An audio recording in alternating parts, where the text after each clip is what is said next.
En Petroperú continuamos trabajando con las medidas de protección y prevención ante el COVID-19, garantizando la salud y seguridad de nuestros trabajadores, clientes y proveedores de servicios básicos requeridos durante el estado de emergencia nacional. Con el personal indispensable, venimos operando en todas nuestras sedes para mantener el abastecimiento de combustible a nivel nacional. Nuestro personal y el de las empresas contratistas que brindan servicios básicos ingresan con su mascarilla de protección personal. Luego pasan por un triaje realizado por el equipo médico de Petroperú. Supervisamos de manera permanente el cumplimiento de los lineamientos de bioseguridad en todas nuestras operaciones. En las plantas de ventas y terminales, la atención se realiza en grupos reducidos y es obligatorio el uso de protección respiratoria y el lavado de manos con agua y jabón. Por seguridad, se ha prohibido el ingreso de clientes mayores a 60 años o con síntomas. Mantenemos el distanciamiento de 1 metro en reuniones, comedores, campamentos y en buses de transporte de personal. Ahora priorizamos las reuniones virtuales, dejando solo las reuniones presenciales para temas operativos y en las que participan un máximo de 4 trabajadores. Tenemos implementado un programa de limpieza y desinfección de nuestras instalaciones, con material recomendado por la Organización Mundial de la Salud. Contamos siempre con jabón líquido y alcohol en gel en las distintas áreas de la empresa para el uso del personal. Utilizamos diferentes canales de comunicación con nuestros trabajadores para evitar la propagación del virus en nuestro centro de labores y en sus hogares. Sigamos trabajando con gran responsabilidad, compromiso y optimismo, manteniendo todas las medidas de seguridad que garantizan nuestra salud y la de nuestras familias. Momento de seguridad, salud y ambiente. Petroperú, impulsando el trabajo seguro, saludable y protegiendo el ambiente.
Durante el desarrollo de nuestra reunión, ustedes podrán hacernos llegar sus consultas a través del botón de preguntas y respuestas que se encuentra en el menú principal de la aplicación por la que estamos conectados.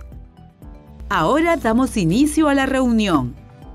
Invitamos al coordinador del evento a iniciar su presentación.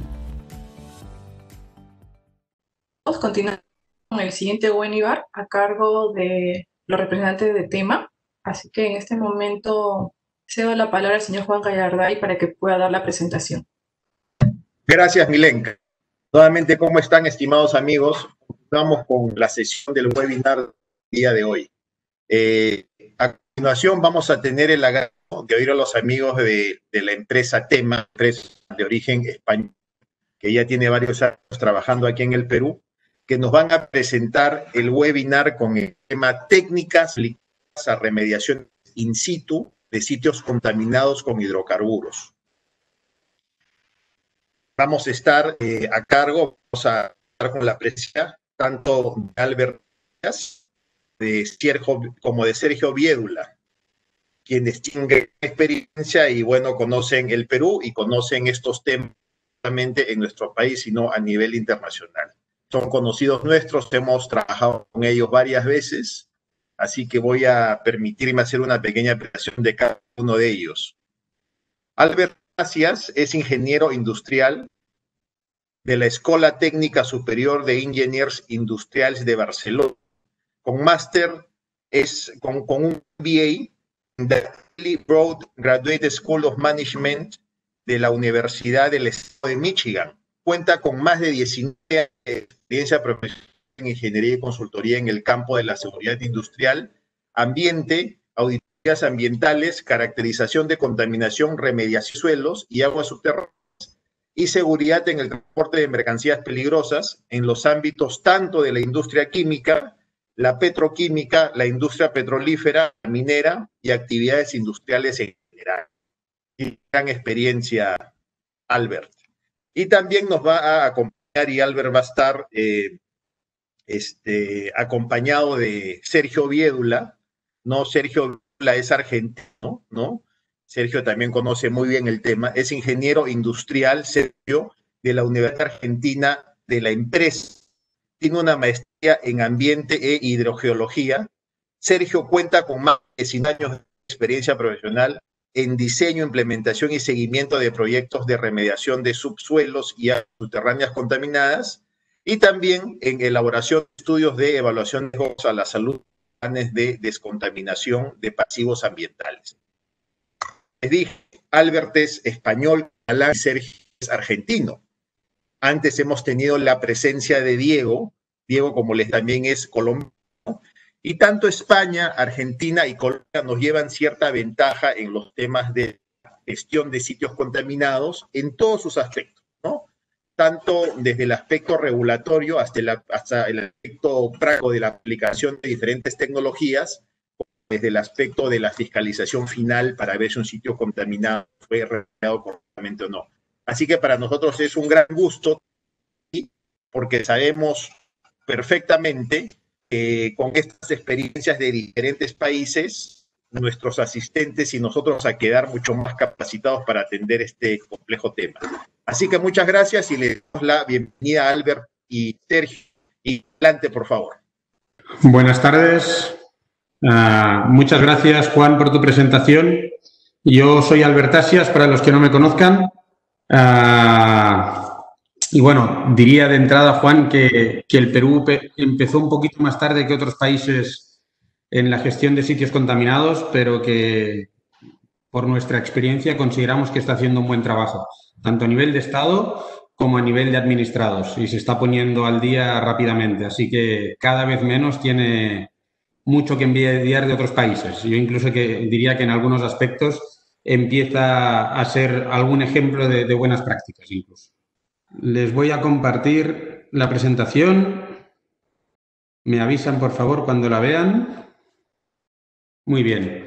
Pues, bueno, no me voy a presentar más de lo que ha hecho Juan. Muchas gracias por tus palabras. Quizá le doy la palabra brevemente a Sergio para que les salude a todos y de ahí damos comienzo al webinar. ¿Qué tal? Bueno, a todos. Gracias, Juan, también por la presentación. Y sí, creo que Albert ha resumido muy bien el tema, la evolución que ha tenido Perú con respecto a normativa y con respecto a concientización a nivel ambiental de cómo abordar los temas de contaminación justamente. Con lo que, nada, sin más preámbulo, creo que abordamos directamente la presentación para entrar en tema. Gracias. Bien, antes de comenzar les comento un poquito cuál es el propósito del día, que es darles un panorama muy general de las técnicas que se están aplicando más comúnmente hoy en día para la remediación in situ de sitios contaminados. Conviene separar un poco este tipo de remediaciones de las anteriores. Lamor nos conversó y Diego nos conversó de actuaciones de primera y segunda respuesta, ¿no? Derrames, digamos, que son evidentes, que en el mismo momento en que ocurren hay que actuar y que hay que proceder a la limpieza y remediación. Estas contaminaciones tienen una tipología muy particular. De lo que hablaremos hoy son de contaminaciones que tienen un origen normalmente un poco distinto. Pueden empezar con un derrame superficial también visible, pero en su gran mayoría hablamos de contaminaciones que durante muchos años han sido invisibles.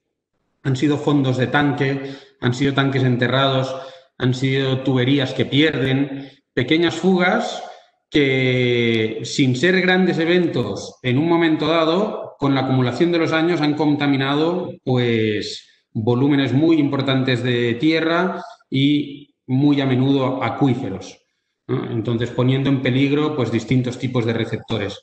Hoy en día de lo que hablaremos son de las técnicas para remediar este tipo de eventos, muy enfocado a hidrocarburos, ¿no? Porque dada la tipología de empresa que es Petroperú, nos ha parecido pertinente acotarlo a solamente hidrocarburos. Entonces, con esta presentación les hablaremos solo un minutito de nosotros para que sepan pues quién les está dando esta charla. Tanto Sergio como yo pertenecemos al grupo Tema Litoclean, que es un grupo que básicamente está constituido por dos empresas hermanas. Una más antigua, que es Tema, que se dedica a la seguridad y al medio ambiente en general, digamos. Cuando hablamos de seguridad e higiene industrial, de seguridad de procesos, de estudios muy específicos para garantizar que normalmente industrias de alto potencial, ¿no? Industrias químicas, petroquímicas, petroleras, mineras, pues no tengan accidentes de ningún tipo y puedan tener su actividad bajo control. En lo ambiental, lo mismo. Hablamos de todas las especialidades que nos permiten tener nuestra actividad ambientalmente controlada. Y esto empieza desde los licenciamientos iniciales, las debidas diligencias, hasta el acompañamiento en la gestión ambiental a lo largo de toda la operación. A eso se dedica Tema. Hace 20 años, Litoclean salió como una empresa especializada, o sea, del equipo de Tema se creó Litoclean como una empresa especializada únicamente en la investigación y remediación de suelos. Entonces, a lo largo de más de 20 años, porque la disciplina empezó antes en la empresa, pero Litoclean se crea pues hoy hace 21 años, pues hemos tenido la oportunidad de trabajar en muchísimos proyectos de remediación. De hecho, hemos finalizado 476 proyectos de remediación. Hemos investigado más de 1000 eventos, pero muchos más de 1000 eventos, serán más de 2000 eventos. Gestionamos del orden de 300 proyectos al año relacionados con la contaminación de sitios de todo tipo. Y esto nos ha llevado a trabajar pues, en muchos países de Latinoamérica y del mundo en general y, bueno, a acumular una cartera de proyectos muy importante. Actualmente manejamos unos 80 proyectos de remediación entre expedientes que se están abriendo y finalizando, lo cual significa unos 50 proyectos activos. O sea, estamos en la actualidad remediando unos 50 emplazamientos, de los cuales más de 35 son remediaciones por hidrocarburos, por contaminación de hidrocarburos. Con lo cual podemos afirmar que tenemos una muy amplia experiencia en muy distintos contextos en la remediación de hidrocarburos. Entonces, dichos estos antecedentes, procedemos ya al alcance de la charla. Antes de empezar, y digamos que para comprender un poquito el contexto, y cuando hablamos de remediación, sobre qué hablamos, les queremos presentar algunos conceptos prácticos. Queremos ponernos en situación para que de ahí puedan entender un poquito más lo que viene. A continuación, expondremos muy brevemente las técnicas habituales para remediar hidrocarburos, esto lo hará Sergio, para a partir de ahí ver algunos casos prácticos de remediación. Todo esto lo haremos tratando de no profundizar muy en el tema, de ser livianos en la presentación, en algunos conceptos que se entiendan, no demasiados, y luego poniéndonos a su disposición para profundizar en cualquier aspecto que quieran. Así que comenzamos con los conceptos iniciales. ¿Qué es un problema de contaminación? ¿No? Que esto es lo que queremos resolver. Un problema de contaminación es cuando una fuente de contaminación, cuando un contaminante entra en contacto con un receptor es decir, normalmente una persona, un niño o eventualmente el ambiente como receptor sensible, en tal cantidad que genera un riesgo. Es decir, tenemos un derrame en un tanque, este se mueve por el suelo, por el agua, de tal forma que puede llegar a un receptor sensible y en función de la dosis que le llegue, de la cantidad de hidrocarburo, de la cantidad de Betex, de TPH, de aditivos, de lo que contenga ese hidrocarburo concretamente, puede generar un riesgo. Entonces, estudiar suelos contaminados es estudiar todo este proceso, desde el derrame hasta que llega al receptor y entender exactamente en qué dosis le llega para saber si supone un riesgo o no. Y remediar, ¿en qué consiste? En desactivar el riesgo. Y el riesgo hay muchas formas de entenderlo, hay de desactivarlo. Entonces, es muy importante este gráfico que de forma muy simplificada muestra en pantalla pues en qué consiste un problema de contaminación, será muy importante para luego entender cómo abordar una remediación. Ahora veremos los detalles.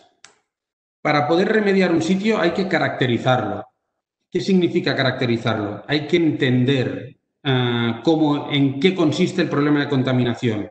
Les hemos traído acá un caso real bastante complejo, ¿no? Una planta industrial con oficinas en distintos sitios, con tanques en distintos niveles, con aguas subterráneas, con una balsa de aguas y con contaminaciones en muy distintos sitios, algunas en contacto con el agua, algunas que no están en contacto con el agua, algunas que son directamente bastante por debajo del nivel freático.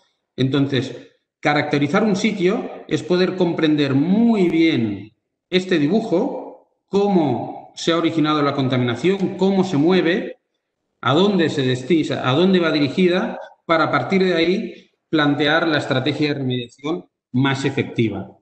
Siempre teniendo en cuenta que muy a menudo lo que no podremos hacer es levantar la planta, excavarla entera y remediarla. Esto en muy pocas ocasiones ocurre, solo cuando estamos en contextos de abandono. Normalmente tenemos que hacer que nuestras remediaciones puedan coexistir con plantas operando y, por lo tanto, hay que remediar de maneras muy poco invasivas. Finalmente, se ha mencionado también en la presentación anterior, existe la evaluación de riesgos a la salud y el ambiente, el ERSA. ¿Qué es esta herramienta? Esta es una herramienta que nos permite calcular exactamente el riesgo de un receptor que está expuesto a una contaminación, teniendo en cuenta pues, el escenario de contaminación, el corte hidrogeológico que les he mostrado y el entorno del lugar. Abajo tienen, a la derecha tienen una fotografía en que vemos un sitio contaminado en rojo, que vemos que está rodeado por viviendas, por chacras en otro lado, por suelo industrial en otro y por suelo comercial en otro. Entonces, teniendo en cuenta dónde está el sitio contaminado, qué receptores existen y qué tipo de contaminación, podremos hacer el cálculo del riesgo existente y preguntarnos si es aceptable, cómo se genera, exactamente qué vías de exposición generan el riesgo, es por culpa del agua, es por culpa de los volátiles asociados al combustible, es por culpa de material particulado. Tenemos que entender qué nos está generando el riesgo, qué compuestos generan el riesgo. Ustedes sabrán que los hidrocarburos están compuestos de muchas cadenas distintas de carbonos, muy a menudo tienen aditivos, tienen Betex, tienen distintos compuestos que cada uno tiene un riesgo distinto y podremos identificar cuál es el que más aporta el riesgo y, por lo tanto, cuál es el prioritario para remediar. Y todas estas consideraciones que nos permite hacer un ERSA nos permitirá plantear la mejor estrategia para remediar un lugar. Entonces, es muy importante tener en cuenta que este estudio es muy particular para cada lugar, para cada escenario de contaminación. Entonces, habiendo hecho este pequeño calentamiento, digamos, que nos permite entender qué es un episodio de contaminación, Le cedo la palabra a Sergio para que les pueda hablar de las técnicas habituales para remediar hidrocarburos. Sergio, adelante. ¿Qué tal? Buen día con todos. Gracias, Albert.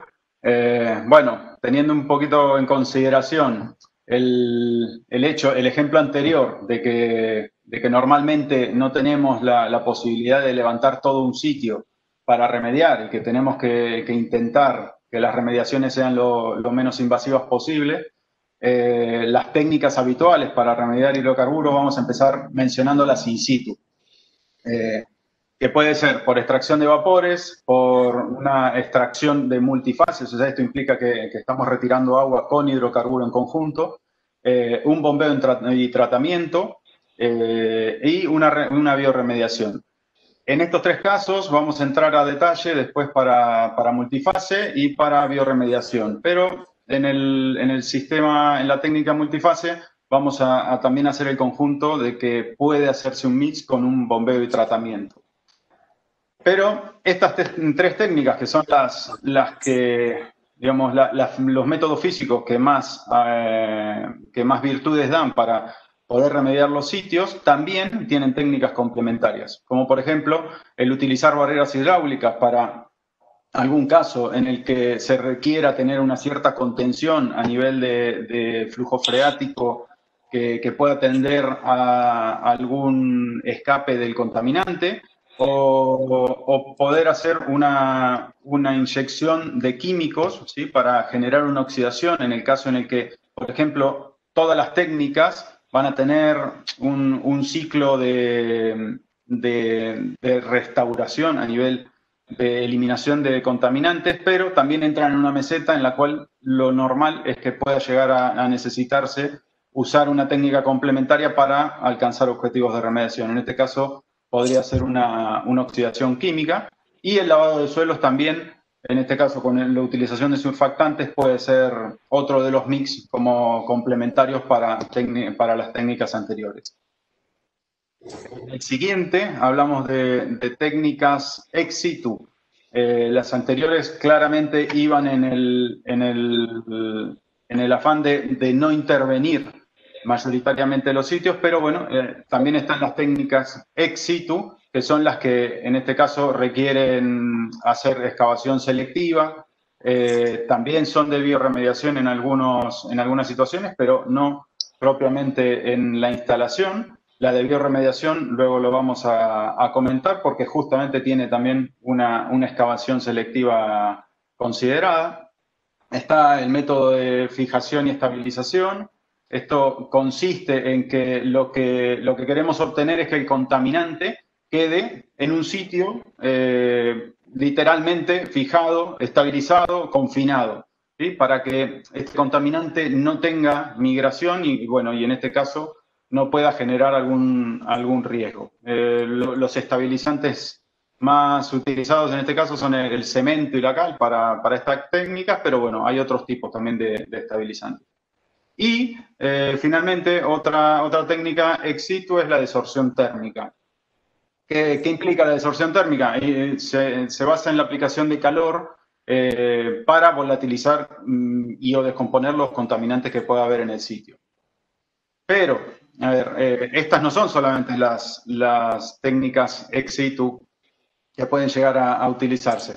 También tenemos, por ejemplo, la inyección de aire, ¿sí?, que esto implica que se puede inyectar aire, que no están mencionadas acá, pero doy ejemplo de que hay muchas otras técnicas. Se inyecta aire, por ejemplo, al sitio donde queremos generar una oxigenación o un tipo de movimiento para una captura posterior. Están las fitotecnologías, o sea, están las tecnologías electrocinéticas que implican movilización por inyección justamente de red eléctrica a los sitios para que a través de los aniones y cationes se movilicen los contaminantes, y así otras tantas que puede haber ex situ, como barreras reactivas permeables, etc. Entonces, vamos a los casos prácticos, y respondiendo, si son solo estas, ahí estamos dando algunas más. Hay más todavía, pero no vamos a entrar al caso. ¿Y cuáles son las las mejores a nivel de selección. Bueno, cada una tiene sus defectos y virtudes, pero claramente la mejor va a ser la que a nivel costo-beneficio, temas logísticos y todo lo que implique la aplicación de la técnica, sea la que nos permita alcanzar y o unir con otra técnica complementaria para llegar a objetivos de remediación. Entrando en los casos prácticos, vamos a hablar de la extracción por multifase.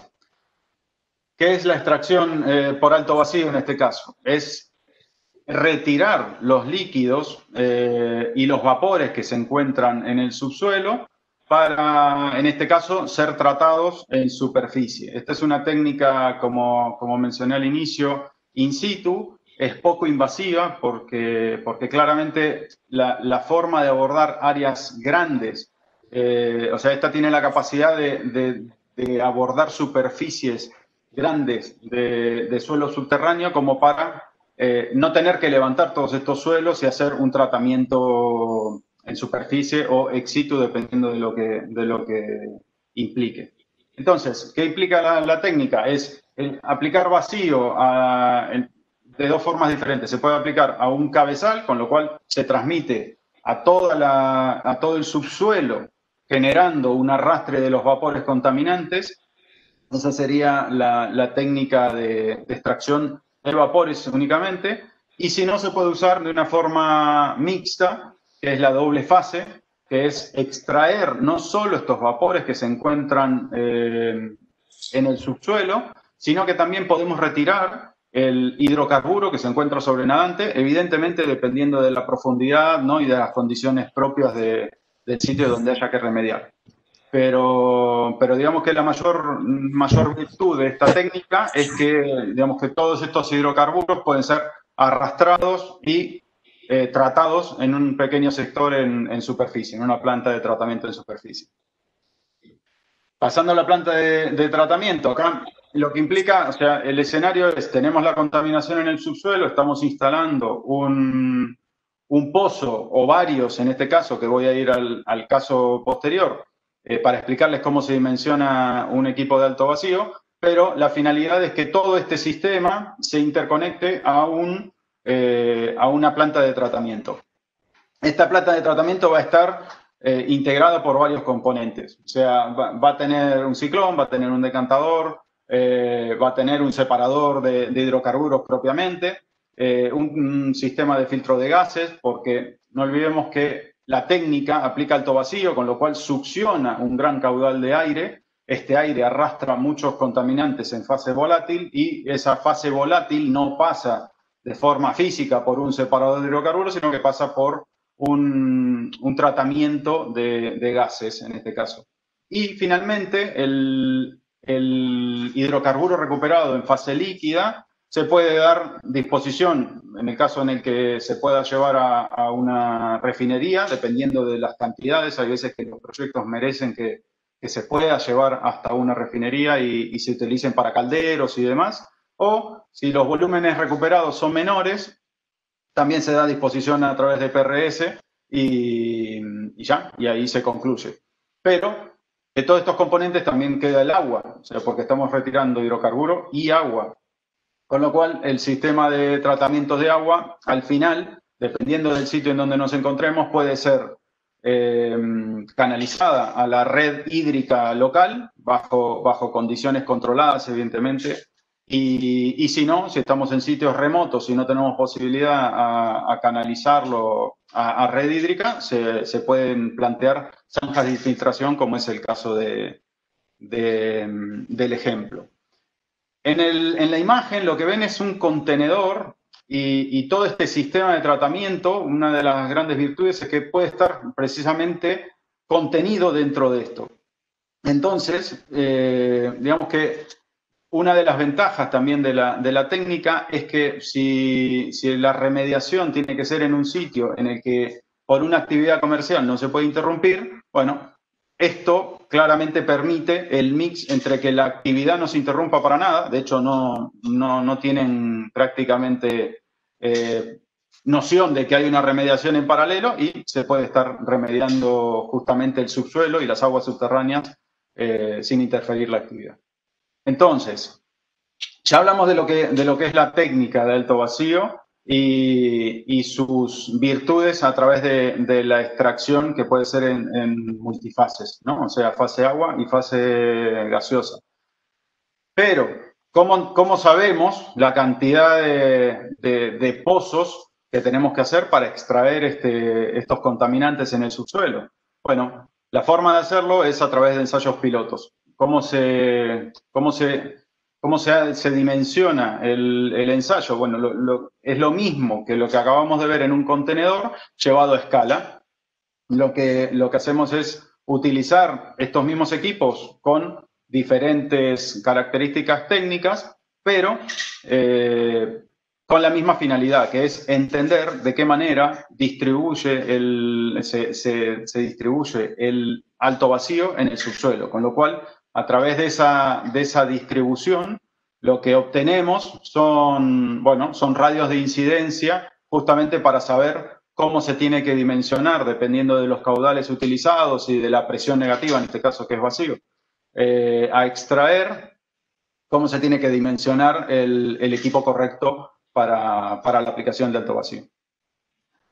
En este caso, vamos a hacer dos ejemplos. O sea, uno es el de aplicación de esta técnica en una estación de servicio y el siguiente es en un sitio remoto, en un entorno de un oleoducto con un problema muy grande de contaminación. Para que puedan ver cuáles son justamente los enfoques diferentes en diferentes características de la contaminación que existió. Entonces, en la estación de servicio, tal y como lo comentó Albert inicialmente, tenemos una caracterización, sabemos cómo está disperso este contaminante en el subsuelo y a través de los ensayos pilotos sabemos cuántos pozos vamos a necesitar de extracción de alto vacío. Lo que ven en imagen es el mismo sitio que Albert comentó, que tiene un entorno industrial, que tiene un entorno de vivienda cercano y demás, con lo cual el hacer intervenciones a niveles mayores, ¿sí? de tener que retirar y hacer remediaciones ex situ, en este caso no era factible, y a nivel de análisis costo-beneficio tampoco, con lo cual el alto vacío en este caso, para abordar el problema que ya estaba caracterizado, era la técnica más apropiada. Tenemos un corte en la imagen superior derecha, en la cual se ve cómo está dispersada esta contaminación, y en la imagen inferior izquierda se ve cómo esta contaminación tiene un componente de fase libre sobrenadante que, no sé si llegan a apreciarlo, está en rojo, y todo lo demás son gases dispersos en el subsuelo. Entonces, con la aplicación del alto vacío, lo que hacemos es no tener que retirar toda la instalación para poder abordar el problema de superficie, sino que simplemente se dimensiona y se extrae a través de la aplicación del método. En la imagen siguiente se ve cómo la intervención que hay que hacer en un entorno industrial es muy menor comparado con tener que levantar un sitio completo. ¿Qué implica? Implica que todo este sistema está interconectado al pequeño contenedor que ven en la imagen superior izquierda. Ese contenedor lo que tiene son todos estos equipos que mencioné inicialmente, que es el sistema de tratamiento, interconectados a toda la red de pozos de extracción. Y entonces, lo que hacemos es todo lo que se encuentra ya caracterizado y sabiendo dónde tenemos los problemas, extraerlo y tratarlo en superficie, sin necesidad de tener que remover más que esto. Inicialmente existe una obra civil, evidentemente, en este caso en la instalación del grifo, que implica hacer una serie de canalizaciones para distribuir toda la red eléctrica de tuberías y demás, y de interconexión hasta el sistema de tratamiento, pero que después se vuelve a cerrar y claro, y la actividad no se ve interrumpida. Con lo cual, tenemos la ventaja de poder estar trabajando con equipos con condiciones de antiexplosividad en sitios donde tenemos áreas justamente explosivas. El funcionamiento es continuo, o sea, no se ve interrumpido, con lo que esto también agiliza y da mucha eficiencia a nivel de tiempo. Y bueno, y la ventaja es que esto es aplicable a entornos urbanos, con lo cual no tenemos también el conflicto de ruidos y cosas que puede haber con obras mayores civiles. El siguiente caso es la misma técnica de alto vacío, pero aplicada en un entorno remoto. Este es un caso en el que un ducto subterráneo que estaba a una profundidad de prácticamente 2 metros, tuvo un problema que no fue detectado, o sea, no fue detectado en el tiempo, o sea, tuvo pequeñas fugas que claramente que los sistemas remotos no pudieron detectar hasta que se ocasionó el evento mayor, que fue precisamente la rotura, ¿sí?, del ducto. Con lo cual, ahí pudieron identificar el problema, pero resultó de que el problema no solo se enfocó en esta rotura, sino que durante mucho tiempo este ducto estuvo soltando producto al subsuelo. ¿Qué ocasionó esto?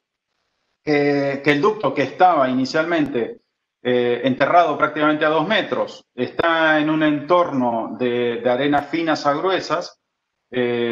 Cuando se rompió, la caracterización implicó que tengamos que hacer el estudio hasta la napa freática. La napa freática se encontraba del orden de entre los 12 y los 14 metros de profundidad, con lo cual las pequeñas fugas que no pudieron identificar durante un tiempo ya estaban depositadas en el agua subterránea, y a eso se sumó la gran magnitud de la pérdida por la rotura del ducto, con lo cual estamos hablando de que el área afectada fue mayor a 20 hectáreas, entre una profundidad de 2 metros hasta 12 metros. Así que imagínense una remediación que implique abrir literalmente un hoyo de 20 hectáreas para llegar hasta 12 metros de profundidad. Es imposible para tratar todo este suelo en superficie. Aparte, muchas de las virtudes que estamos comentando con respecto a la aplicación del alto vacío, claramente se veían beneficiadas y ponderadas para poder utilizar acá. Pero lo inconveniente claramente era la inversión, ¿no? O sea, acá había que dimensionar todo a una escala muchísimo mayor, con lo cual la imagen que ven, estos colores amarillos, marrones, es justamente la caracterización de este evento, que implicó la instalación de más de 400 pozos de extracción por esta técnica de alto vacío.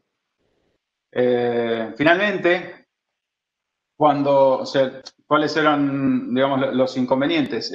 Si ven el punto moradito, esos eran más de 3 metros de altura, o sea, estoy hablando de más de 3 metros de hidrocarburo depositado en la napa freática.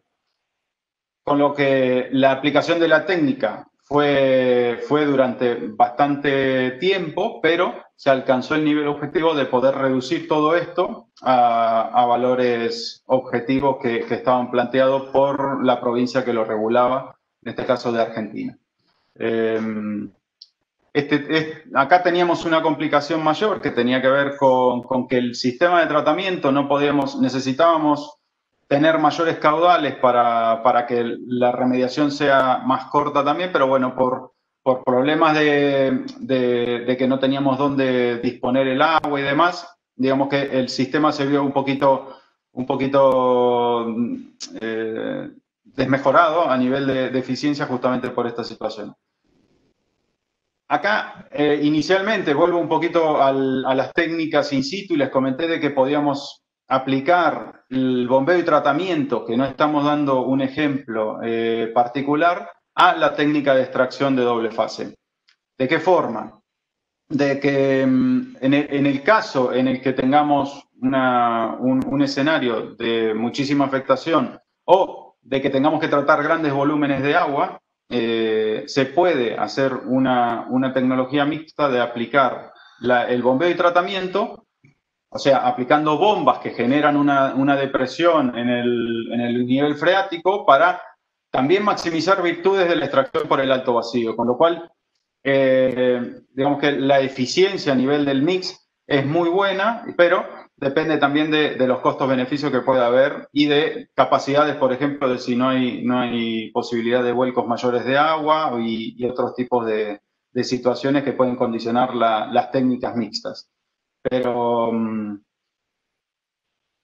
ya, ahí con respecto a la extracción por alto vacío, creo que ya, digamos, dimos bastantes detalles de lo que implica la técnica y después quedamos sujetos a cualquier tipo de pregunta que pueda haber. Le doy el paso a Albert, él va a hablar de unos ejemplos prácticos en biorremediación.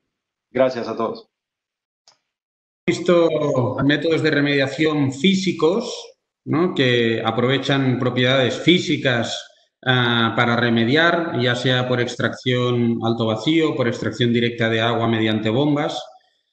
Y ahora hablaremos de la segunda tipología más usual para remediar sitios contaminados por hidrocarburos, que es la biorremediación. ¿Qué es la biorremediación? ¿Cuál es el principio de actuación de la biorremediación?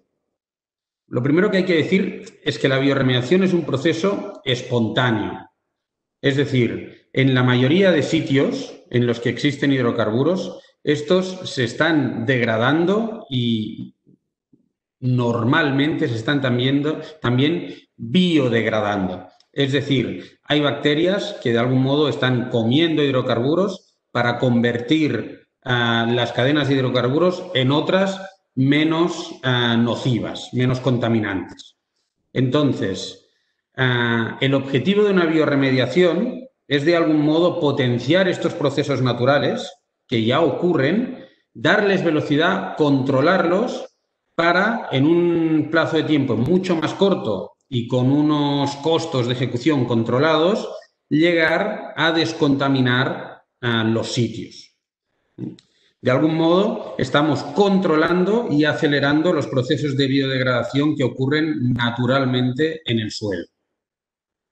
Entonces, hay muchos tipos de biorremediaciones. Escucharán hablar de biorremediación enzimática, escucharán hablar de biorremediación estimulada. Al final, todos son biorremediaciones. El principio de actuación es siempre el mismo. Lo que pasa es que para acelerar los procesos podremos utilizar unas metodologías u otras que en cada caso se estudiarán de forma muy particular para el emplazamiento. Y para eso es importante nuevamente hacer ensayos piloto.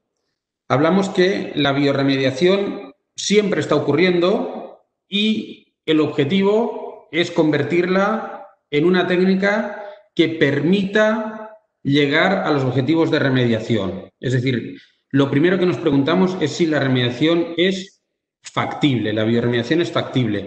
Puede ocurrir que las bacterias existentes en el suelo, de forma natural o incluso dirigida por nosotros, consigan reducir la cantidad de hidrocarburos en el subsuelo hasta cierto nivel que no alcance nuestros objetivos de remediación.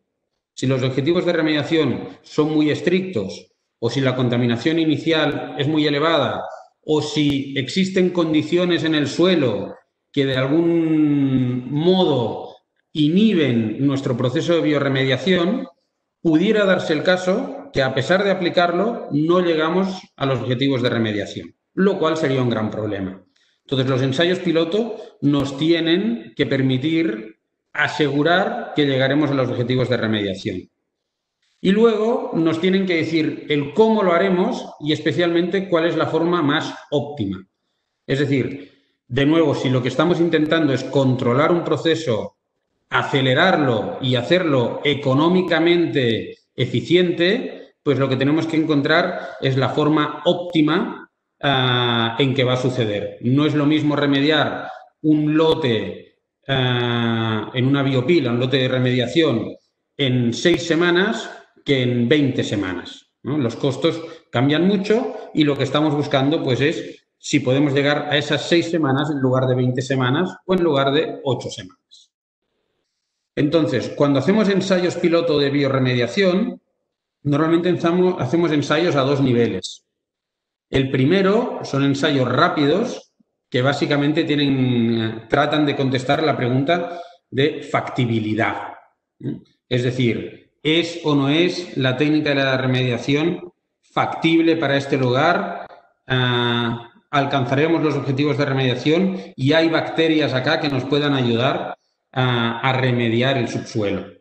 Entonces, básicamente se aplican 2 técnicas, las respirometrías y los slurries, que el objetivo es ver si nosotros, punto 1, hacer conteos de la población degradadora, ¿no? Y si existen realmente bacterias degradadoras de hidrocarburos. Y además de eso, si somos capaces de estimularlas para multiplicar estas poblaciones y que, por lo tanto, aceleren el ritmo de degradación de hidrocarburos. Nosotros lo que queremos hacer es potenciar las bacterias que lo que hacen es comer hidrocarburos, que haya muchas más, que no coman otra cosa que no sean hidrocarburos, porque a veces les damos alimentos y se ponen a comer otras cosas, entonces que se dediquen a degradar solamente hidrocarburos y potenciarlas. Entonces, lo primero que hacemos es ver si existen este tipo de bacterias y si creemos que podemos potenciar sus poblaciones para acelerar los procesos de biorremediación. Si esto ocurre, ya pasamos a unos ensayos de segundo nivel. Estos ensayos ya tienen el objetivo de encontrar la mejor técnica para biodegradar los hidrocarburos en este caso y por lo tanto se aplican en medio sólido. Acá ya estamos trabajando en suelos y lo que estamos haciendo es buscar la mejor fórmula para estimular las poblaciones de bacterias y ver aquellas que nos dan un resultado más eficiente degradando hidrocarburos. Entonces, probamos distintos tipos de nutrientes, probamos agentes esponjantes si es que el suelo lo requiere, probamos saber si el hecho de desarrollar inóculos autóctonos nos ayuda. Un inóculo es como un jugo de bacterias que hemos desarrollado en un reactor que lo que hace es aumentar muchísimo las poblaciones, aún más que en el suelo natural, y luego con agua las aplicamos al suelo que vamos a remediar para acelerar el proceso de biodegradación. Evaluamos tensioactivos, evaluamos bioestimulantes. Según qué cosa le pongamos, la biorremediación va a tomar un nombre o va a tomar otro. Pero al final siempre es lo mismo. Son biorremediaciones que todas parten del mismo principio. Entonces, estos ensayos iniciales que nos permiten optimizar el proceso duran del orden de 60 días. La primera fase de factibilidad dura entre 15 días y 30 días y la segunda fase pues dura entre 30 y 60 días. Con esto obtenemos la mejor fórmula para remediar nuestro caso de contaminación, con el suelo natural del sitio, con los tipos de hidrocarburos que encontramos, con la antigüedad de esos hidrocarburos, no es lo mismo que sea un episodio reciente que un episodio antiguo, ¿no? Con todos los condicionantes del lugar. También aprendemos acá algunos parámetros básicos que deberemos controlar durante la biorremediación, ¿no? Tipo humedad, tipo pH, tipo el mix exacto de nutrientes. Entonces, una vez hemos hecho estos ensayos, ya nos podemos ir al campo, ¿no? Y a partir de ahí aplicar la técnica. Entonces, les hemos traído 2 ejemplos. El primero sería un poco la aplicación más habitual de biorremediaciones. La biorremediación es una tecnología que requiere de mucho control de los parámetros para que realmente sea óptima. Por lo tanto, se lleva muy bien con aplicaciones ex situ. ¿Qué significa? Que excavamos los suelos contaminados y una vez los tenemos en superficie, los remediamos y los volvemos al sitio original. Entonces, la primera etapa de estas aplicaciones es siempre una excavación selectiva y es relevante que lo mencionemos. Las excavaciones selectivas significan excavar con mucho cuidado el suelo contaminado determinando aquel que está por debajo de objetivos de remediación y aquel que está por encima de objetivos de remediación. Incluso entre el que está encima de objetivos de remediación, ir segregando las tipologías de suelo, dependiendo de distintos factores en cada caso. Entonces, excavar selectivamente es muy importante porque muy a menudo podemos ahorrar en este primer paso pues, una cantidad muy importante de suelos a remediar y segregándolos también optimizamos mucho los procesos posteriores. Muy a menudo los procesos de contaminación importantes, o sea, los episodios de contaminación más importantes normalmente afectan el agua se mueve, el agua afecta a los vecinos. Entonces, muy a menudo este tipo de actuaciones requieren excavar bajo aguas contaminadas y, por lo tanto, plantear sistemas de tratamiento de las aguas en superficie similares a los que Sergio ha explicado antes. Entonces, acá tenemos un predio típicamente objeto de una remediación, de una biorremediación. ¿Por qué? Porque el nivel freático está muy alto, porque el suelo contaminado está muy cerca entonces de la superficie, es fácil excavarlo y por lo tanto tiene sentido excavarlo y tratarlo en superficie. Acá ven unas fotos, abajo a la izquierda, por ejemplo, de cómo se maneja una excavación bajo el nivel freático, con puntos de bombeo que nos permiten descender localmente el nivel freático para excavar en seco. Arriba a la derecha ven los distintos vasos de excavación, uno que ya está excavado y es el que se está tratando en este momento en esta biopila, otro que está en proceso de excavación ahora mismo. Y luego ven cómo se prepara el suelo para tratar en superficie los suelos, o sea, cómo se prepara el predio para tratar los suelos, para poder hacer una biopila en este caso, y los esquemas de tratamiento, o sea, los equipos de tratamiento de las aguas subterráneas. En este caso se aplicó una biopila dinámica. ¿Qué significa una biopila dinámica? Los suelos se depositan encima de geomembranas a nivel del suelo y se tapan y luego periódicamente, o sea, se les van adicionando los nutrientes, se les van adicionando la receta que hemos dicho que optimiza el proceso de biorremediación y periódicamente se va homogenizando y corrigiendo todos los parámetros de control de la biorremediación, destapando la pila y volviéndola a tapar. Por esto se llama una biopila dinámica. ¿No? Digamos que semanalmente, normalmente, se destapará, se homogenizarán los suelos, se dosificarán los nutrientes, la humedad, todo lo que hemos establecido que acelera el proceso de biorremediación, se tomarán las mediciones semanales y se volverá a tapar la biopila para que continúe su proceso de biorremediación. Entonces, este sería un ejemplo de una biorremediación ex situ en un terminal de almacenamiento de hidrocarburos. El ejemplo 2 es un poco más particular, es menos usual, de hecho tiene cierta dificultad para aplicarlo, pero es interesante comentarlo. ¿Por qué? Porque es un derrame ocurrido en un oleoducto en la Amazonía peruana, no la peruana, un oleoducto en selva. Entonces, tenemos un episodio de remediación que ha percolado bastante, ha alcanzado ciertas profundidades camino de una quebrada que existe aguas abajo del punto de fuga y un bosque bastante denso que si lo que optáramos es por excavar los suelos contaminados y biorremediarlos en superficie o sencillamente gestionarlos como residuo peligroso, nos veríamos obligados a deforestar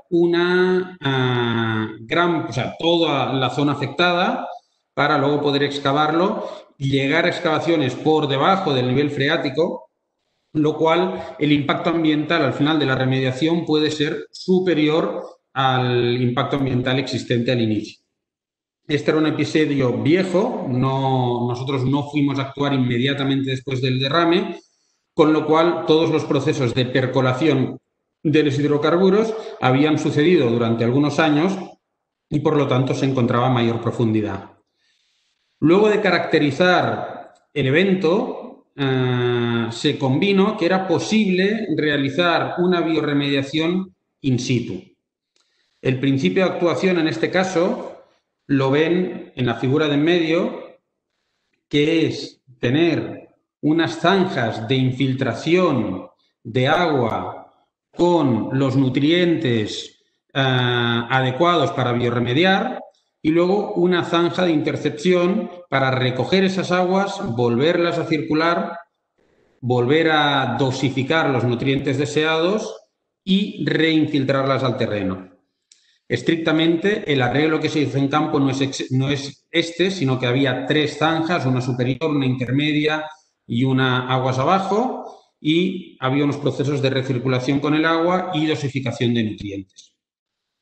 Entonces, aquí la gran ventaja es que no fue necesario desforestar, que no fue necesario excavar grandes cantidades de suelo, lo cual es mucho más barato, mediante zanjas permeables equipadas con tuberías, con pozos y con gravilla, pues infiltrábamos el agua al subsuelo y mediante otras zanjas recogíamos este agua, sin necesidad de desforestar toda la zona. El plazo de actuación normalmente es un poco más largo. El nivel de control sobre la biorremediación es menor. Claramente en una biopila en superficie controlamos mucho más los factores y por lo tanto la velocidad de degradación de los hidrocarburos es más rápida, pero en este caso, con lo que ahorrábamos a nivel de impacto ambiental y de inversión económica en excavaciones, pues compensaba como una buena solución de remediación. Entonces, bueno, aquí vienen unas imágenes de los equipos que teníamos o las casetas que teníamos para dosificar nutrientes y con los equipos de remediación, que ven que el impacto es muy, muy bajo. El derecho de vía del ducto y durante la construcción de las zanjas, pues el aspecto que tienen. Claro, una vez está finalizada la instalación, desde superficie no se ve prácticamente nada porque las zanjas pues están al nivel del suelo y tapadas incluso en superficie con suelo natural. Explicados 2 casos de aplicación de biorremediaciones. Por último, queremos ahondar un poquito en las actuaciones complementarias.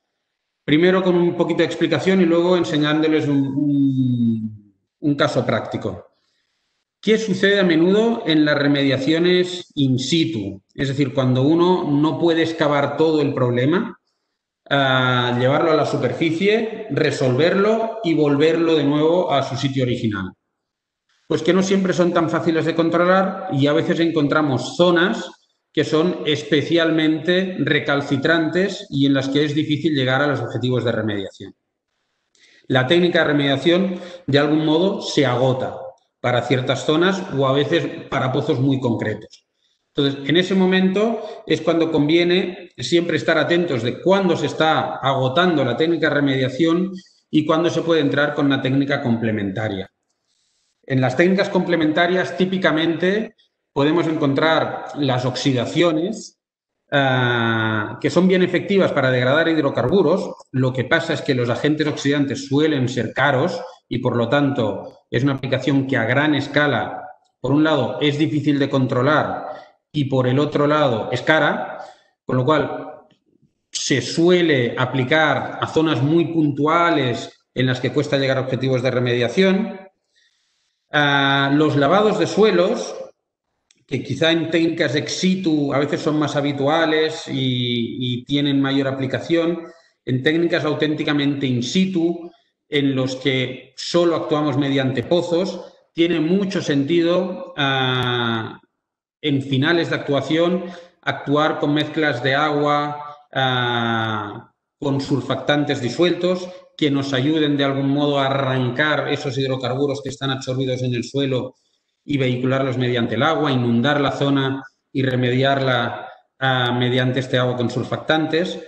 Entonces, un poco acá el mensaje es: no siempre las remediaciones evolucionan exactamente como esperamos. Hay que estar siempre muy atentos a cómo responde el terreno y siempre tenemos que tener preparado un plan B para actuar en caso la técnica que estamos empleando se agote. Y a veces ocurre, como el ejemplo que les vamos a enseñar ahora, que si bien ponemos una remediación en marcha, los tiempos de remediación no son suficientes para proteger el entorno. El ejemplo que les traemos acá es, de nuevo, un grifo, una estación de servicio que ha tenido un problema de fugas de hidrocarburos que se ha manifestado en unas chacras pues, que están utilizando los vecinos en una zona residencial, que no solo es residencial, sino que tiene la napa freática muy, muy somera y que toda esta zona que estoy marcando ahora mismo se utiliza como terreno de cultivo de las familias que están ahí. Entonces, un proyecto de remediación con la instalación del proyecto, con empezar las actuaciones in situ, que son lentas, estamos hablando quizá de 9, 10, 15, 24 meses de actuación, no son suficientes para proteger la población que acá está afectada hoy día por un derrame. Entonces, ¿cuál es la alternativa en este caso muy particular que se propuso? Pues realizar unas zanjas, una barrera hidráulica de intercepción de la contaminación que salía de la estación de servicio y llegaba a estas chacras y por debajo, en modo de agua disuelta con hidrocarburos, a las viviendas. Entonces, mientras se remediaba el foco y como primera actuación de urgencia, se instalaron una red de zanjas, acá lo ven, unos pozos de actuación cercanos entre ellos para instalar pozos de bombeo, en este caso sería un pump and treat, para sacar agua hidrocarburada, asegurar que no continuara migrando desde la estación de servicio hasta las viviendas y mientras se hacía esta labor de contención, se iba remediando el auténtico foco de contaminación. De nuevo, estas actuaciones son bastante invisibles. Durante la obra, pues sí que hay que instalar unos pozos, unos sistemas de tuberías, pero luego, una vez está finalizado, acá ven el aspecto de la chacra en la que se instaló, en la que solo vemos en amarillo los pozos de extracción de agua, pero por encima se puede continuar haciendo una vida relativamente normal. Hay unos registros para acceder a estos pozos desde arriba y poco más. Entonces, en muchos casos, o en bastantes casos, es necesario acometer acciones, digamos, urgentes para evitar que la contaminación continúe llegando a los receptores mientras se va resolviendo el largo plazo del foco de contaminación. Entonces, dicho esto, les hemos presentado un poco las técnicas más habituales que se están utilizando hoy en día para remediaciones in situ y, bueno, les agradecemos muchísimo su atención y nos ponemos a su disposición para cualquier pregunta que puedan tener. Gracias, Sergio. Gracias, Albert, por su excelente exposición en técnicas para la remediación in situ contaminados por hidrocarburos. Por favor, pido que primero presentemos la breve encuesta para que vayan contestando los asistentes. Mientras tanto, nuestros panelistas tienen algunas consultas que te van a ir expresando. Adelante, señor Juan. Albert, Sergio, mucha completa presentación. Es muy interesante lo que usted, ¿no? Si bien es cierto, era presentación a la que se refirió Diego, nos contaba un poco los temas de primera respuesta y de tecnologías ante cómo empezar a atender una contingencia. Ustedes han hablado un poco más de lo que viene después, ¿no? De la remediación ambiental, tanto de una zona que ha sido impactada por una contingencia de cualquier tipo, específicamente un derrame, ¿no? Como de sitios más antiguos que de repente se ocasionaron en un derrame hace tiempo o que tienen una fuga actual o tienen otros eventos que los han producido. Eso es muy importante, porque dependiendo de la complejidad y del evento que uno enfrente, tiene que aplicar diferentes técnicas, tiene que aplicar diferentes acciones y tiene que aplicar diferentes planes y diferentes rapideces y diferentes tiempos, ¿no? Desde ese punto de vista, comparando con la experiencia que tienen ustedes, ¿cómo ven nuestra parte normativa, nuestra parte legislativa en Perú?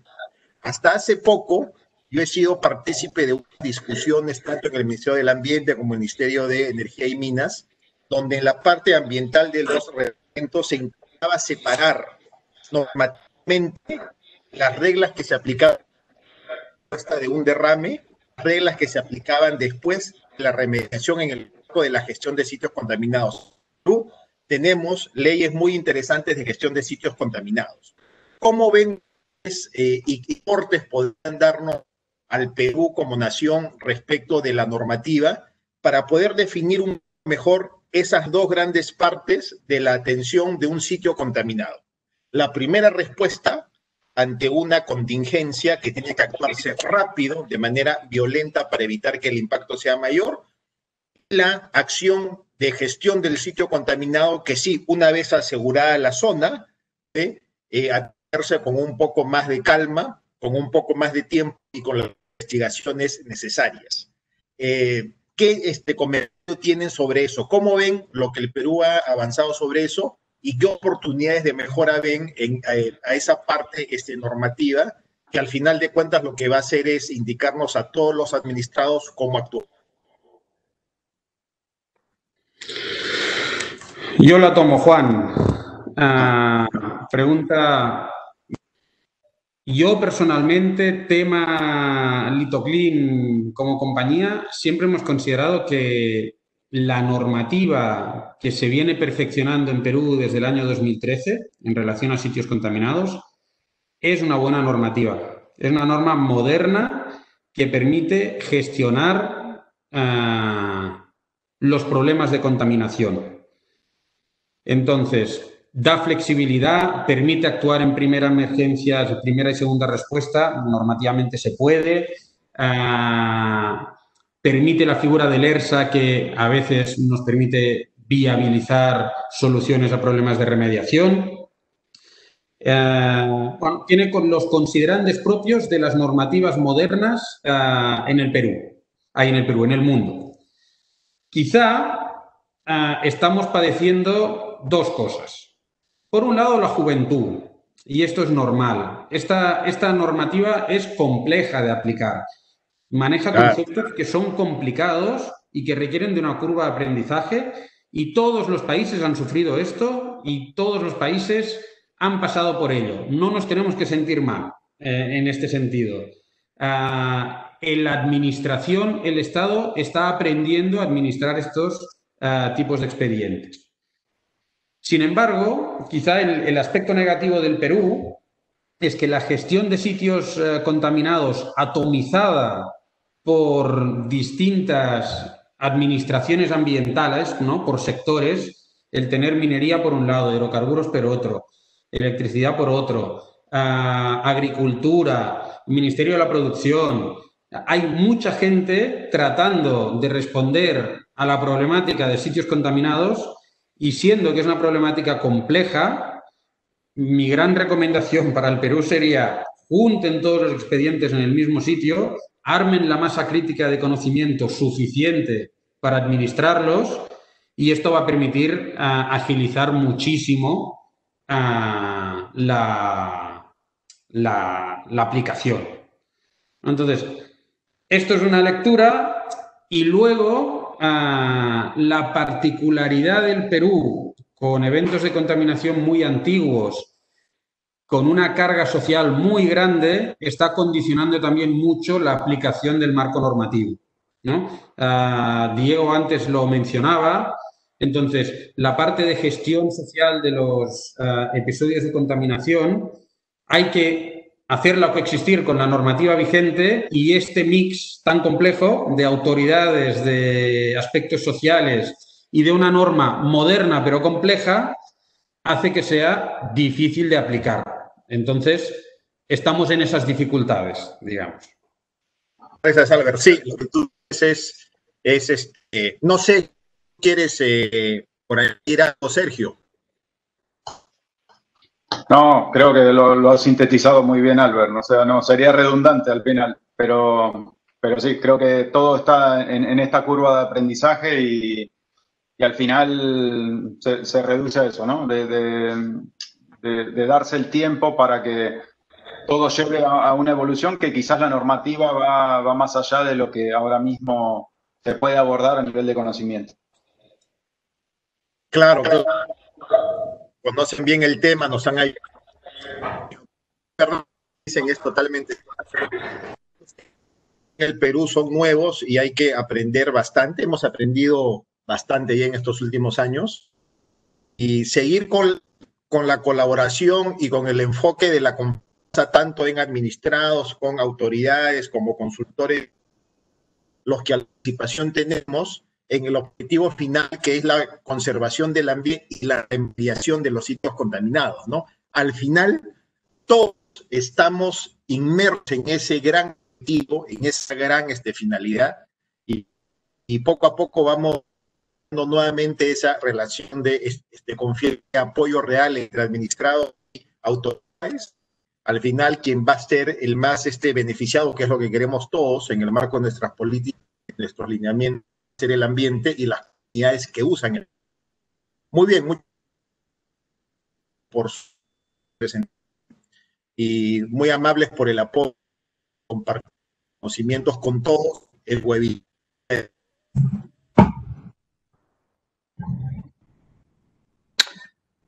Gracias, Juan.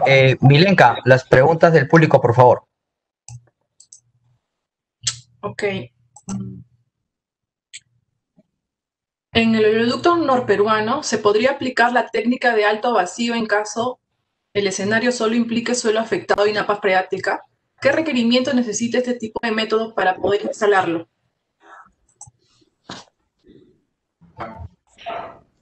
Albert, o contesto. Sí, la aplicación se puede utilizar perfectamente. La técnica claramente va a tener un rendimiento diferente condicionado por el tipo de suelo, ¿no? No va a funcionar igual a nivel de arenas que a nivel de arcillas o limos, pero también tiene una complejidad logística a nivel de disponibilidad de potencia eléctrica, etcétera. El método claramente es aplicable, lo que sí se tiene que dimensionar acorde a la situación que se tiene que remediar en este caso, pero sí es aplicable perfectamente.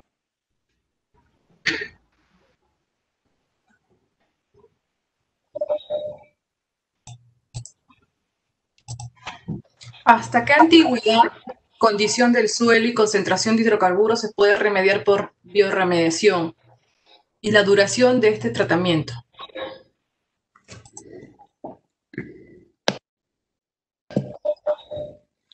Esta la cojo yo. Buena pregunta. No hay una respuesta única a esta pregunta. Realmente nos preocupan los hidrocarburos muy antiguos.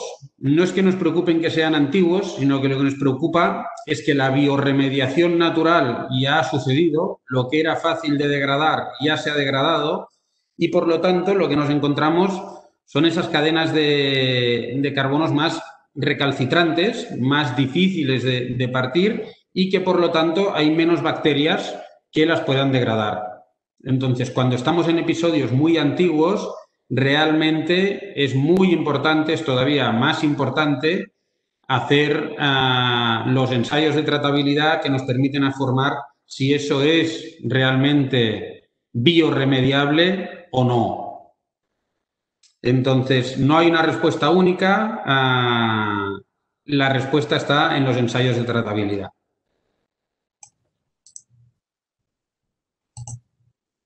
¿Se puede remediar su mayor a 5 metros? ¿Es necesario eliminar todo el material contaminado o solo bajar el riesgo? Buena pregunta también. Albert, Bueno, me animo. ¿Se puede remediar a más de 5 metros de profundidad? Sí, claramente.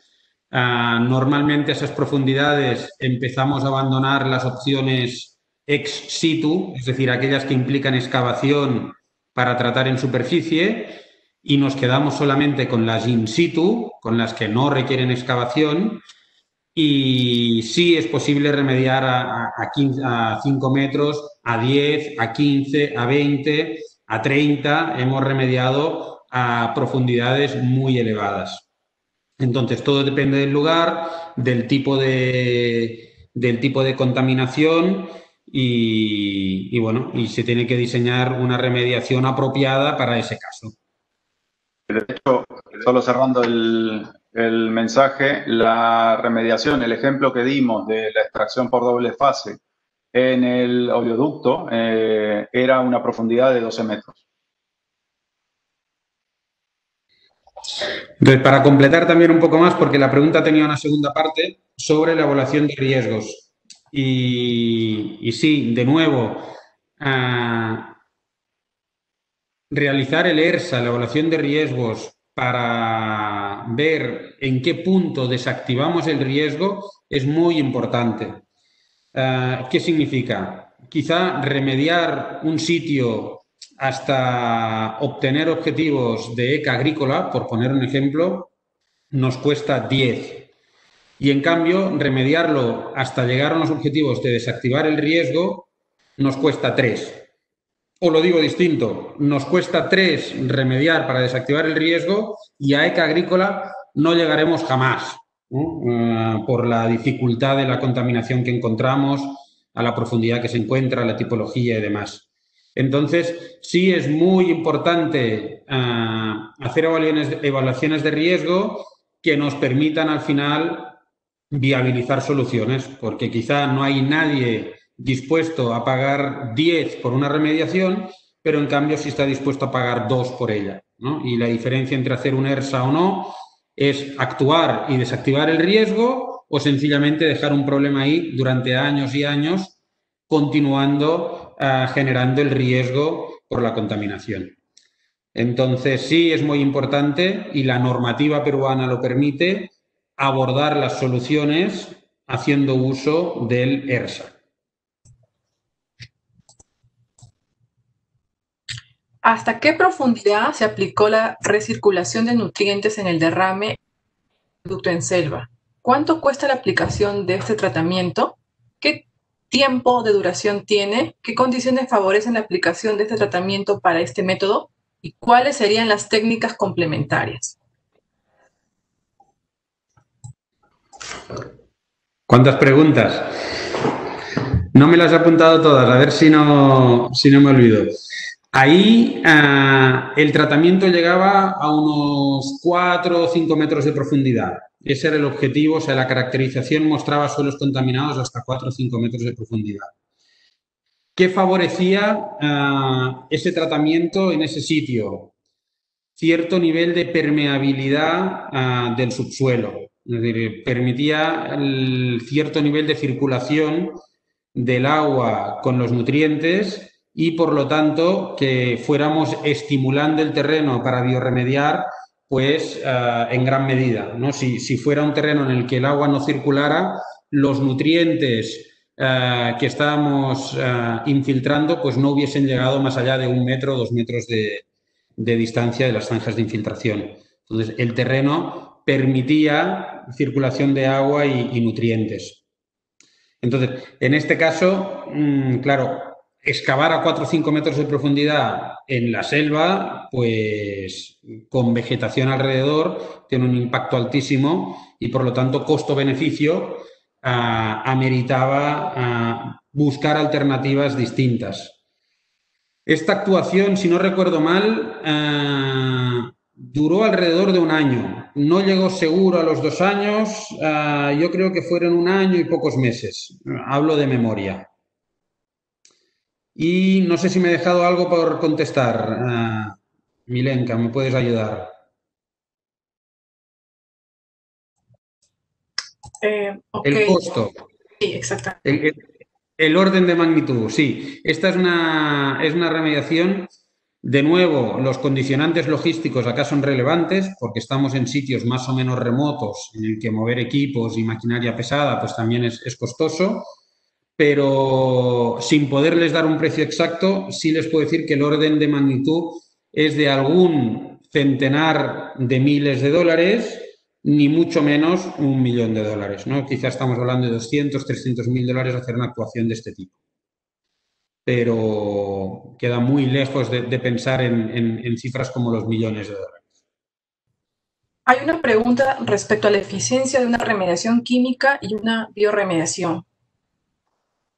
¿Cuál es la que ustedes más recomiendan, tanto en costo y en eficiencia? Vuelvo a contestar yo, Sergio. La gran virtud de las bioremediaciones es su bajo costo. Consumen muy poca energía. Los nutrientes hay que buscar que no sean caros, es decir, los nutrientes se plantean siempre en relación, o todo lo que va a estimular la remediación se buscan en relación al sitio en que estamos, incluso se buscan fuentes de nutrientes naturales que estén cerca de donde estamos, y las bioremediaciones siempre son soluciones muy costo efectivas. Quizá un poco su gran inconveniente inicial es la excavación, en la mayoría de bioremediaciones que no son in situ. Las oxidaciones suelen ser muy caras. Los agentes oxidantes, los hay de muchos tipos, son muy potentes, pero controlar esas reacciones no es fácil. Yo diría que es igual o más difícil que las bioremediaciones. Son muy potentes, realmente cuando consigues que ocurra lo que quieres es mucho más inmediato que una bioremediación, pero el agente oxidante es mucho más caro y controlar bien el proceso de oxidación es más complejo. Normalmente las oxidaciones sirven para orgánicos y nosotros las utilizamos, como les decía, como segunda actuación, pero no es lo preferible para hidrocarburos. Hay otros compuestos que solo los podemos abordar con oxidaciones o que la forma más efectiva de abordarlos son las oxidaciones, como son los compuestos clorados, los organoclorados, que también son muy comunes y que han generado problemas de contaminación muy grandes, y ahí casi nos tenemos que casar con una oxidación. Pero en el mundo de los hidrocarburos, la oxidación es siempre el plan B, digamos, nunca es el plan A. ¿Qué tipo de microorganismos utilizan en la zona de bioremediación en campo o en laboratorio? Los autóctonos. Los productos milagrosos y los organismos degradadores de hidrocarburos que hace ya ahora unos cuantos años se comercializaron y bueno, se trataron de emplear, hoy en día no se están ni tan solo evaluando. El objetivo de la bioremediación es encontrar bacterias autóctonas con las que podamos bioremediar. Si es necesario, se van a hacer inóculos, es decir, se van a hacer reactores en los que esas bacterias vivan en condiciones perfectas para que existan muchísimas y se van a regar en la zona de remediación. Pero siempre serán autóctonas. Hoy en día nunca nos traemos bacterias de otros lugares para actuar mediante la bioremediación. ¿Qué sucede con los metales pesados? ¿Son parte de la bioremediación o son otros tratamientos? Son muy a menudo inhibidores de la bioremediación. Hay que evaluar muy bien, de nuevo, en la tratabilidad, la presencia de metales y en el caso peruano, muy a menudo, tanto en la Amazonía contiene, los suelos de la Amazonía contienen metales, algunos hidrocarburos pesados producidos contienen metales, entonces los metales hay que vigilarlos muy de cerca. Pueden llegar a ser inhibidores de las bioremediaciones y, por lo tanto, es un factor a tener muy en cuenta. Antes de pasar a las palabras finales por nuestros panelistas, les quiero indicar a los asistentes que los videos del webinar estarán disponibles en nuestro canal de YouTube los siguientes días. Así que doy pase a los panelistas para dar las palabras finales. Albert, muchas gracias. A Diego también que nos seguirá, que quizá no está conectado, pero sí nos está viendo, de eso estoy totalmente seguro. Muchas gracias por sus presentaciones el día de hoy, han sido muy valiosas y enriquecedoras. los comentarios que tenemos tanto en el chat como en las preguntas y las respuestas nos dicen que están muy contentos, que se está aprendiendo mucho, y de eso es lo que se trata. Así que muchas gracias. Nos han mostrado el complejo mundo de la contaminación, de la remediación de sitios contaminados, que como hemos visto, pues es un proceso largo, ¿no? Que empieza desde las normas que se dan hasta la verificación final de si el Estado remediar conforme lo establece norma o una ley, pasando por las alternativas, y es importante que es el enfoque de riesgos, ¿no? Que se conoce como ERSA, que va a optimizar una serie de cosas, porque lo que debemos que cuando uno entra a hacer un proyecto de remediación ambiental, esos escasos lo que maneja, y siempre es nuestro deber, nuestro objetivo también optimizarlos, para beneficio de todos y para aplicar un servicio ambiental. Así que gracias, nos sentimos halagados con la presencia de ustedes hoy. Creo que los objetivos del día de hoy se han cumplido y nos seguimos viendo. Mañana continuamos con la tercera, con el tercer día de nuestra serie de toda esta serie en el marco de los principios ambientales de Petroperú. Así que les agradezco nuevamente. Ha sido un gusto verlos. Que les vaya muy bien. Gracias. Así es, Albert. Sergio, muchas gracias por su presentación. Más bien, hacerles recordar que el día de mañana tenemos la presentación del Smithsonian Institute, ¿no? Que vamos a tener dos presentaciones, que es monitoreo de biodiversidad en infraestructuras terrestres sostenibles y monitoreo de paisajes productivos sostenibles, ¿no? A partir de las 10 de la mañana. Estimado Albert, Sergio, sus palabras finales, por favor. Bueno, les agradecemos muchísimo la oportunidad y, bueno, les animamos a continuar Petroperú como compañía con la que hemos podido, de algún modo, desarrollar proyectos juntos y que claramente ha hecho un muy buen proceso de aprendizaje en lo que la remediación se refiere, y hoy día ya diría que son expertos en la materia. Continuar insistiendo en ello, y el Perú en general también, esa curva de aprendizaje que dijimos que está ocurriendo, pues confirmarla. Realmente está sucediendo, las cosas no son iguales ahora que hace 3, 4, 5 años, y vamos destinados pues a realmente poder corregir esos problemas de contaminación que hemos generado durante muchos años. Así que ánimo a todos en este proceso. Sí, bueno, nada, gracias también por darnos el espacio, dejarnos compartir nuestras experiencias y sumándome a la reflexión de Albert, ¿no? Esto claramente va en una línea en la que va a una mejora ambiental y sumarnos todos a estar dentro de ese plan de mejora. Listo. Muchas gracias. Milenka, ¿algo más adicional? ¿La foto de rutina? La foto de rutina. A ver, señores, por favor, liberen sus cámaras, no sean tímidos. No sé cómo se hace el... Perfecto. Gracias. Gracias, los Ahí le esperamos. colocamos la figurita de Diego por ahí, no se preocupe. Okay. Muchas gracias a todos. Gracias. Gracias, los esperamos. Buen día. Gracias. Muy amables. Síganse cuidando. Igualmente. Muchas gracias.